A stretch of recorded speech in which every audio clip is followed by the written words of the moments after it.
Welcome to Unit B.1, Lesson 1. My name is Lakeisha, and I'm an OpenSciEd teacher and facilitator. This lesson might actually be the key to the whole unit because it's where we set up the way students think and work like scientists. There's a lot of discussion and modeling in this lesson, so in this video, I'll show you how the lesson flows, where the sense-making loops happen, and a few key moments you'll want to slow down and really protect. At a glance, this is a 4-day lesson, very little prep, no lab, but lots of thinking and discussion. Instead of going step by step, it helps to think about this lesson in 3 big sense-making loops. So we'll take a moment to go through each one of them. The first sense-making loop occurs on days 1 and 2. And here, students are going to explore conservation and the 30 by 30 initiative and share their perspectives. They figure out that people protect ecosystems for different reasons.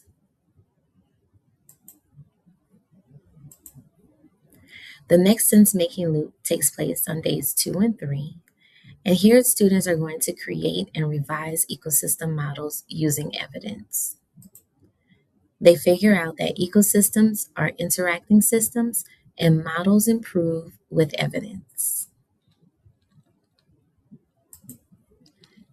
And the last sense-making loop occurs on day 4, where students are going to build the driving question board and plan investigations. From here, we figure out that we still have a lot of unanswered questions that will drive the unit.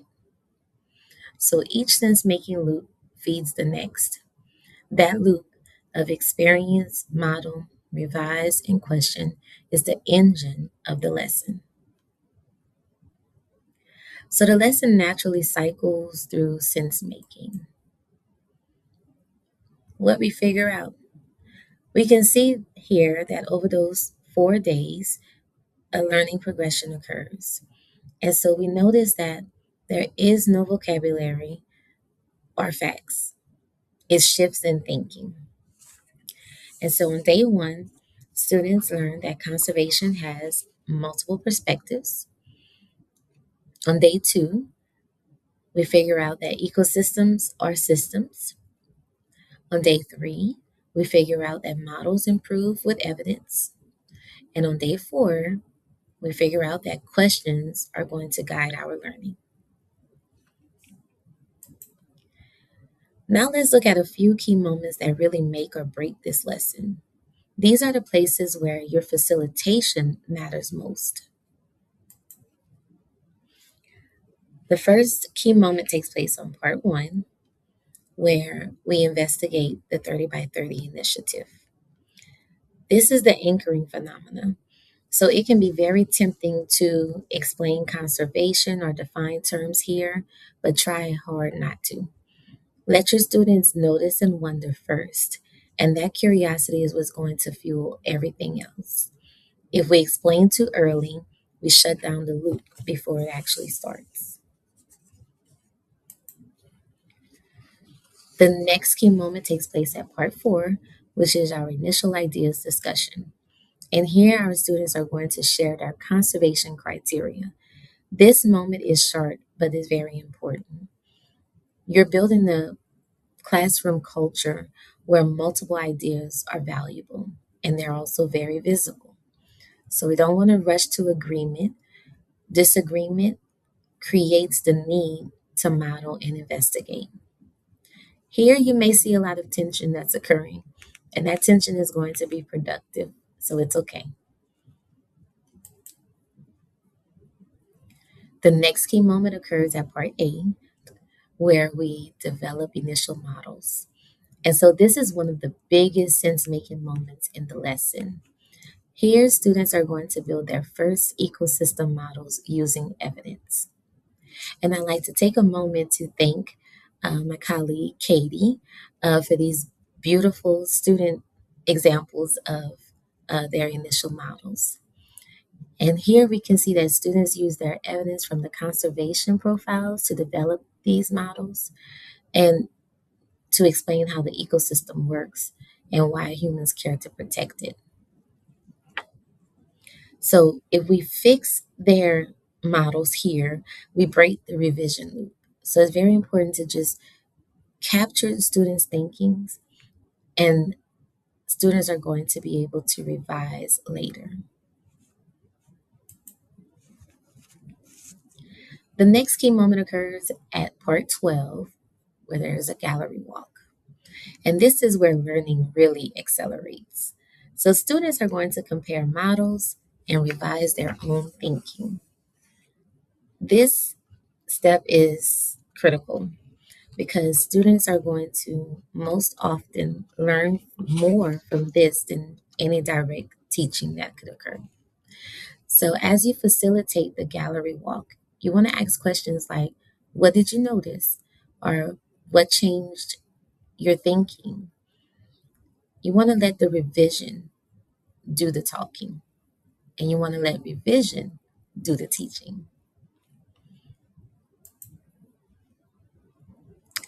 The next key moment occurs at part 16, where we create our driving question boards. So, after revising their models, students see gaps. That's when we introduce the driving question board. This actually connects today's thinking to future investigations. So if you ever have to shorten something, don't cut this. The DQB is what's going to keep the unit coherent and student driven.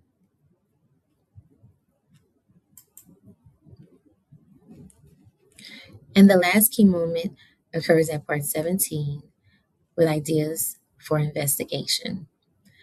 So students are going to brainstorm ways to answer their questions. They're planning how to learn, not waiting for answers. And this is going to reinforce that science is about figuring things out with evidence. Now, this may be a new practice for you and your students. And so just encourage your students to focus on one question from the driving question board and generate ideas for how they could go about answering that question. So, where do we go from here? Well, now we've figured out that people conserve places, lands, and waters for many different reasons. And we've wondered how we can use what we figure out about multiple ecosystems to understand how to conserve lands and waters. And so now we apply everything to a real ecosystem, which is the Serengeti. So we're launching the next sense making cycle. And here students are ready because they've already built ideas and questions first. Some tips and tricks. We have a few practical tips that can help this lesson run smoothly. So, first, protect the phenomena. Don't explain it. Don't front load vocabulary. You want to let your students observe, wonder, and question. Also, normalize I don't know. Lesson one sets the culture for the entire unit. You want your students to understand that scientists don't start with answers, they start with questions. And they go through a process in order to answer those questions. Also, treat your initial models as drafts, not as products. And you want to emphasize that early on in the lesson that this is temporary. You also want to avoid grading for correctness. Look for clarity of thinking and also your students' efforts to explain. When it comes to the driving question board, be very strategic. You may have some students who have difficulty developing questions, and so you can help by paraphrasing your student questions without changing their meaning. Also, group similar questions out loud so students hear your way of thinking. There may be times where you have a student who says they don't have any questions, and if that occurs, just tell those students to think of a question a classmate may ask and write that question down. But we can see here that the driving question board could get messy, and messy is okay. We just don't want to rush the consensus. We want to encourage that productive struggle and find out the ideas that felt the hardest for students to explain and then what they disagreed the most about. Time management. We know that this particular lesson have a lot of discussion and a lot of modeling. So if you run short on time, cut writing before the discussion, and then keep the phenomena and the DQB intact. Also end with purposeful uncertainty. Close lesson one by reinforcing that we have way more questions than answers. For our personal glossary, we do not co-construct any words or meanings, but we do encounter conservation criteria and ecosystem. We also create a lot of posters in this lesson. We want to make sure to place these posters in areas that are visible and can be revisited frequently. Students will be revising and revisiting each of these posters throughout the entire unit. So place them in an area that is noticeable for the students as well as easy accessible. All right, so that is it. So to summarize, this is the lesson where students build their first explanations, they revise their thinking, and they also generate the questions that will drive the whole unit. You don't need to correct everything, you just need to protect the sense making loops. If students leave with better questions than answers, then congratulations, you've done it right. This lesson actually becomes one of the most fun to teach, in my opinion, because your students are going to bring a lot of questions and a lot of ideas to the table. So it's fun to hear what they come up with. I encourage you to have fun with it. Thanks for watching, and I'll see you next time.